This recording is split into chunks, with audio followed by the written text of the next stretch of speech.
कमलनाथ ने दिया सिंधिया को जवाब। सिंधिया को बताया बीजेपी का मेहमान। बीजेपी में पहुंचकर सिंधिया की पहचान हो गई है पूरी तरह से खत्म। कांग्रेस नेता कमलनाथ का सिंधिया को करारा जवाब। मध्य प्रदेश में अतिथि कौन है और घर का सदस्य कौन है, इसका फैसला तो जनता करेगी। जनता खुद बता देगी किसे वो अतिथि मान रही है और किसे घर का सदस्य। ज्योतिरादित्य सिंधिया ने कमलनाथ के ग्वालियर आने पर जब उन्हें अतिथि का दर्जा दिया तो कमलनाथ ने भी पलटवार करने में कोई कसर नहीं छोड़ी।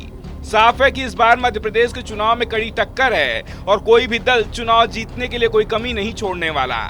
230 विधानसभा सीटों वाले मध्य प्रदेश में इसी साल के आखिरी महीने में चुनाव होने हैं। मुकाबला बीजेपी और कांग्रेस के बीच है।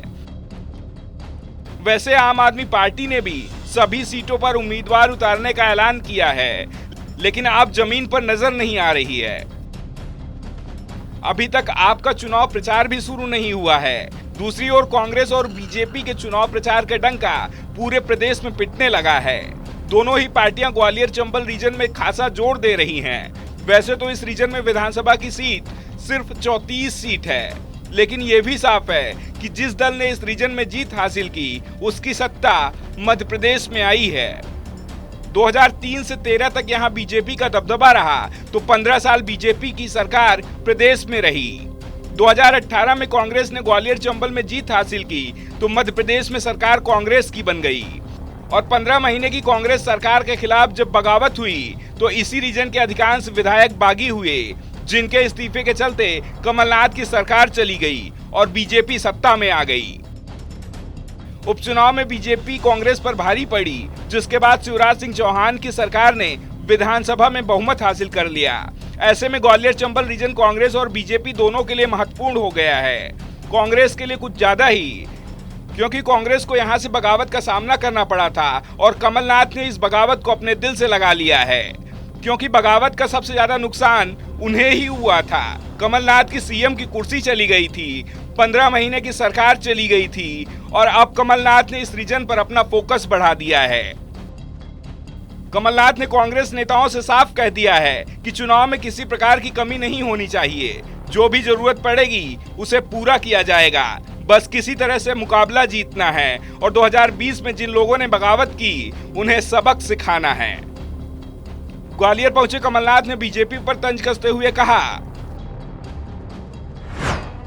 बीजेपी सरकार में विकास यात्रा शुरू हुई क्योंकि प्रदेश सरकार की उपलब्धियां तो नहीं है, केवल सरकारी पैसे का दुरुपयोग किया गया है। अगर विकास होता तो विकास यात्रा निकालने की कोई आवश्यकता ही नहीं होती। विकास यात्रा केवल नौटंकी है और प्रदेश की जनता यह सब समझ चुकी है। विकास यात्रा में केवल प्रशासन, पुलिस और पैसा दिख रहा है, आम जनता नहीं है और ना ही विकास का पता।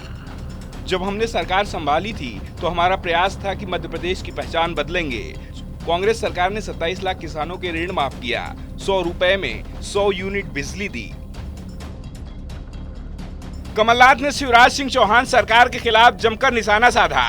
कमलनाथ सिंधिया पर भी निशाना साधने से नहीं चूक रहे हैं। कमलनाथ ने तो सिंधिया को बड़ा नेता मानने से भी इनकार कर दिया। यहाँ तक कह दिया कि अगर सिंधिया बड़े नेता होते तो चुनाव नहीं हारते। लेकिन ये बात कहते वक्त कांग्रेस के कमलनाथ ये बात भूल गए कि चुनाव दिग्विजय सिंह भी हारे थे और सिंधिया की तुलना में ज्यादा मार्जिन से हारे थे। लेकिन कमलनाथ के निशाने पे ज्योतिरादित्य सिंधिया बने हुए हैं।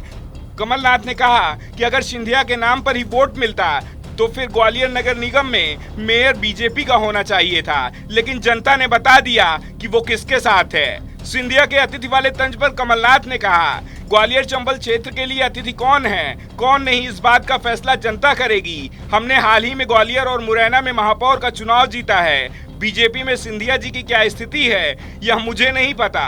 इस बात का जवाब आप उन्हीं से पूछिए, वो स्वयं बेहतर बता पाएंगे।